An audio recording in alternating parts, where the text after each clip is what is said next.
The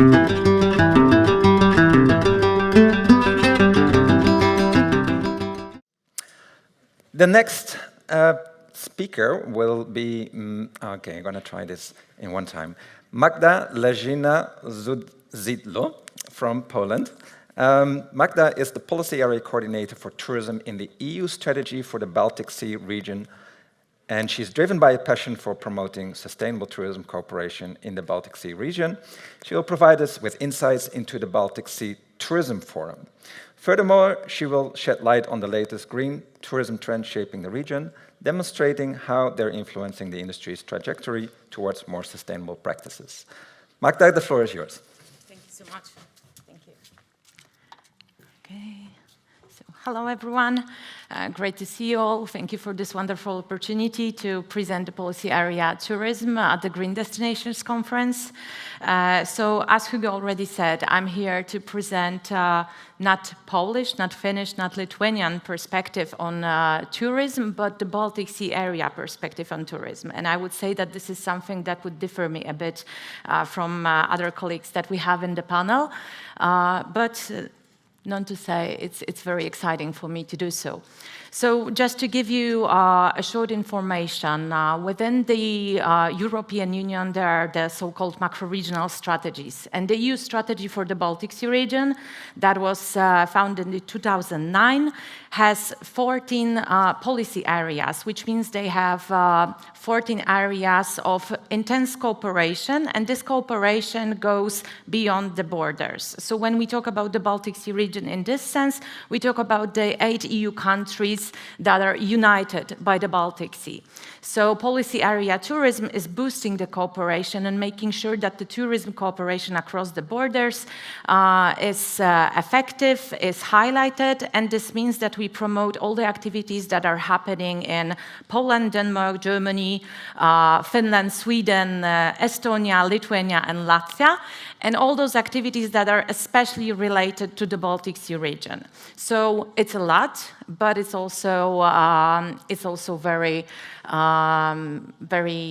interesting cooperation, and there is a lot of activities and initiatives that we are about to boost. And the policy area tourism is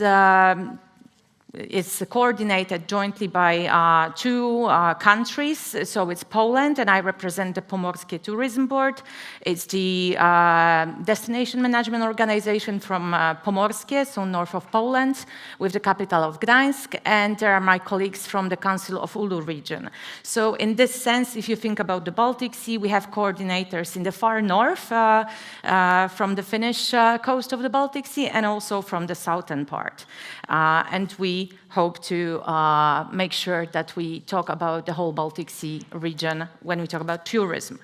And in our tourism cooperation, we try to focus on these three activities. So definitely we talk about the tourism development in rural and remote areas, because if you think about the Baltic Sea region, we don't have those huge metropolis here. We do have capitals like Stockholm, like Tallinn, like Helsinki, but the majority of tourism activities is happening in smaller towns and cities, in rural areas, and there is a lot happening there. So it's our goal to make sure that this is promoted and those initiatives are boosted, and we see and create the synergies among them.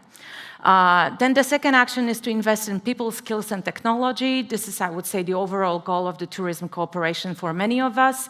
And again, this is something that we see that it is happening in all those 8 EU countries, and our work is to find those synergies, connect people. And the third thing is to protect and use sustainably the cultural heritage and the natural resources. And this is something, again, very specific, very typical for the Baltic Sea region, the cultural heritage and the nature-based tourism and nature sites that we have in our region, and we are very proud of them. And I will get back to that in a second. And the reason why I'm also addressing you here today is because our policy area tourism is organizing an event that is connected to Green Destinations Conference. And we are organizing the Baltic Sea Tourism Forum. This will be the 15th edition that is happening tomorrow in Tallinn. And this is the event that we thought would fit perfectly with the green destinations, because the green destinations coming here to Baltic Sea region, I'm sure you noted that this is because we are deeply committed to green tourism, to sustainable tourism, and this is also the main theme for our event tomorrow. We still have a few places left, so if anyone is interested in joining the event, it's for free, but you need to let us know, so please join me, or my colleague Majusz is here and tell us after the event. And the event itself is going to be organized for the 15th time this year, so it's a small anniversary that we have.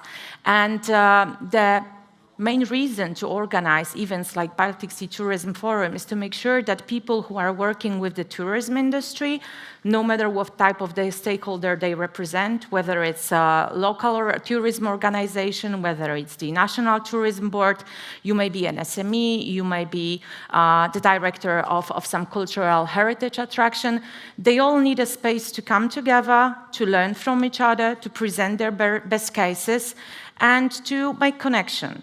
Because what we saw, and this is again very typical for the Baltic Sea region, people in this region are very focused on cooperation.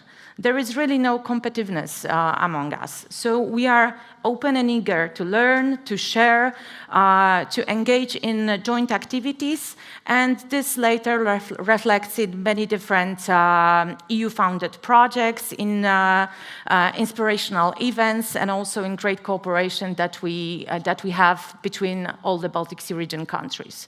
So tomorrow, this event would be another possibility for that. And just to give you 5 reasons, 5 trends why we can talk about the Baltic Sea region tourism, and this would refer to destination, no matter if it's Estonia, Latvia, or Sweden.